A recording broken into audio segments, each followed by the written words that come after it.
Bagwajo. Mama adwa. Obi ane na twempena.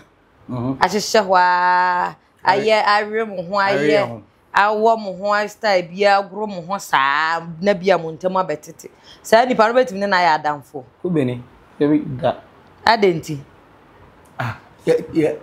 Ya we ekon ebi. Ya twempena. Mo agyae. Empena twem mremu no. Na we madamfo. Eye medofo. Because obi eniwa biase ayewe. Ote sika eko wara na tamfo. Tu no tamfo twempena. Na wo se me dowo. Na me na wo ya risk your life. Ye mie no dampa so anajo. Betuma firu fie. Say a shelter kuro hefa aba. Means you trust me enough. Me I go through me na bibi asi. Nti you lose trust amaye ho. Na ye ntem atete. Den na be ma wanya vim say ye nya namfo no. O ba me no mama me. How? Me share that me ni exes be brave. Ba me ex for me wono. Me ni omo ye free. Me untimi nya me ex. Den ti a me kasa ne say un say ebi obehia nipa ne mmoa enye ana wuja no ho.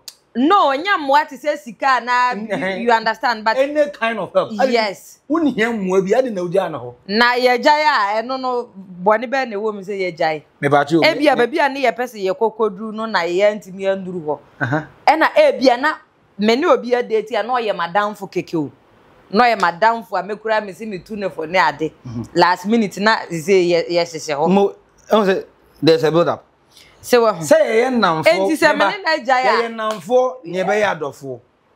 Ye be ya adofo ni we ya do the pinnacle of all relationship. Look, there's one you say oba bia no. Or papa na the first love. Yeah. Because the obeti ase fa mema mo bia no. We just say free papa o. Kwan obefa so feel soft as oba best at free papa o. But you want to know papa ni untimi nya da. Papa ni untimi na. Otima fa be ma sa adamfo. Obetima ye bia be ma be ya ma obia. But want to know untimi no ye so no better. Now the moment I obefa the ono obetima da no. Meaning say waja your entire body. What the money para. All sort of relationship as a man or as a woman you can have with anybody. The highest of it. It's a level no. Say mutimi have sex. That's the reason why some people even think they say sex is a covenant. Sex in its form no go on. Say a covenant. Oni nipa na kwa pam bi na sunsume di na chi na de. Because you are connecting each other in a deep form. Not on just an understanding basis say ye tie ho ase na yatana o. Ye tie ho ase de hu ni na aka bo se baako. One. Mokra bo ho. Enti na we no eye ase dua a we ni ya mina ye di hyem. Ze wa hu nika ayi friend say kai trata ye dia na ase dua. Wo say dia na ase kote no ase dua. Ana hwe no say tokuro. Na wo dia ko hyem. Hyem si ati. Ati yen amani pa mienu abaye baako. Sisi ye me da wo so sisi ye ya. Na me de me kote ya hyem asa me no mienu ye da wo se one. Ya do za level no. Die nku na be ma ye ntem atete. Nya die tum se ye nsa nye saa biu. Na mo ye nsa mbra ye chi. Na ye me fa namfo sem no. Eno no like I can't think for. Ebia mo sha ase saa no na abusuafo be no say eh ukura wo soa wo fa bi bani o. Na mo the any shameful. There more reason why I couldn't go see a Casacrabi. Meaning, we am a busiani, and I'm no fumpa ya bua. You are a busia. They say, I don't know me, and I say, Bia, now with Nimsana, Ebia, Madame Fubisana, Madame Fubi, a boyfriend, no, and on new jay means to mean him. In the when I say, oh, or do I mean Madame Funwintino. I was saying no intermediate a topic for another day. Yeah, down. David, the okay can you topic for another day. Say me who the entire way madam for meaning Namakofa. Oh, me who I was saying good. Me obi a me secretive. What I say? Me say me date obi a hu da. Oh, sure. Enti me nua nim me o chese obi anim. Enti madam for obi there hu. Me yi me ma me firi wa obi ani eti se madam fo ne wa ahanti minim me be hu a minim na fe de me makofa ana yagosia ana me de be chia wo ana oh I say Messi member say intimbe say oh minimum dada me no say ya hye wo kakra nti no na ma oh sa ene me kwa kuja why woden uja obeja no me ne madam for ye relationship nti what you say ana me say the pinnacle of all relationships is the one that have sex in it me ne wo nya o ma me bedo o papa bedo by Bible no kan no say ubeja o ma me no papa no ho na wo kan be ma no ho na ma ye ho number ako ba we ye kan na wo ka say wo kwa wadamfo na ma ye ho number ako you and your friend they will always be different ubeji na obi adese obi be ko ne dem enti wo say the person that I've met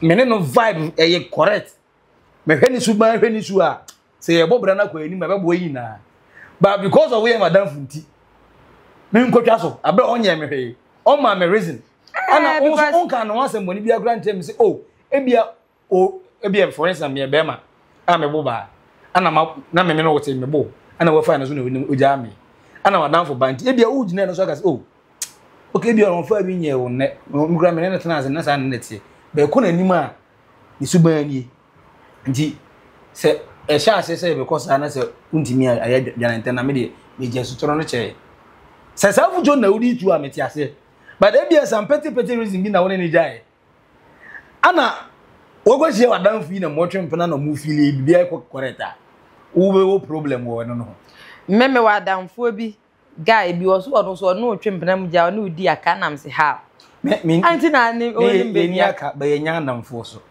you are not my friend you are not my enemy me ga se bia wo ton ade bi o na me no entematete ye jai na ke madam fu bi krasi o pe yo wo bi wo ho mo na mabwa o you are not friends o ye nkate communication ye kasa morning by nya say za morning for where okay ndi we za na wa ko ni relationship mu say me wo fufuru me again me ni mo bi ono kura nya fufuru nipa na say one ne guy ni ya issue anu afre ba ko ni say we ya ye mi say nu watu ne fo de ye say won yare no we yare your friend no you are suffering for psychoanalysis as of the house wo jai obi nanka oni mafutu ana nka otam na ne tin nanka ontu ana mo jai ana go ofro woba be madam for serious da ko be madam for bia onya wo be we say ye best say be ma be je tum say we na dan for as oba e bia na we mukoyi hunya fe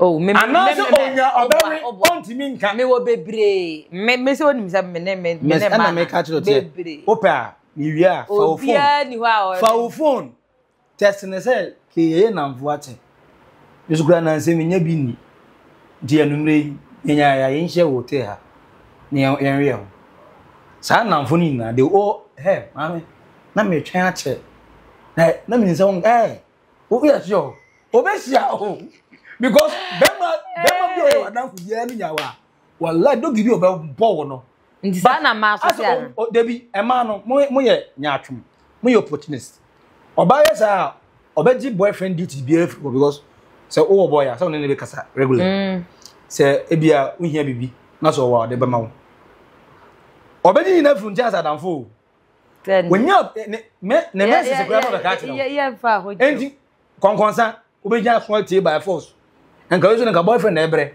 ubeko through all this akade ba ko na wo be ma obenya ka na yakase ne we are having an exchange relationship sex and no fan count some madam for no so I don't say edu says you say but who hear me time am fa ma wo who hear me sika am fa ma wo then tin e ka hear me futu am fa ma wo bestie that by dey enti na me so invent a friends with benefit no go you say bestie na mwa the best thing for best is and for friends with benefit. So look, realistically, oba what relationship now no boy disrespectful the master be man now no abra no actually come go one the S that knows you men ka say oni ni nkwaji komo de bia o easy say obi o no watena pen say person o be ti we ye ni nkwan fa so fa da S for no wo na ato blue moon wa be chat o si afa Hona no want pressure. Na de na gra nim je mame. Satana na me dey ham you na aka asem da de ho na oye mobo mu ye mobo na wa che ba akwa ka ho nyawe wo so wo serious relationship e kogu e begu enti jai my me es now e madam for no me es now I don't agree with you. Kete. Ode mo pe see ya. Kete. O tia na es na che wawe. O ache me aremi. Na wo boy ja. Na nipa no so you obi ope so ode ne ho badada. Ah. O nipa no wawe wo da. Oni ndi obeka ngu asum. Oni weakness. Oni be bia ode nsa kan. Na me wada madam for no nsa pe de wo wo de. Eh, ye nkomo na ebobo boy ho, na ebobo boy ho. Na me no kra metena se closer you say me no abebo me. Oboa. So we oba, I'm telling you something. We oba now go fa boyfriend. Esa go fa S as a friend na. Well, jejereje. There's nothing wrong with it. Oboga TV naked truth Mr. Their comment section as ko for go di agro. Ka kire me, me say man dey mo support it. And me ba me ma no. Obia fi ni peye hu. Eda ma se. Nko subscribe. Na mun follow, na mun like, na mun ya comment nso nto. Bye.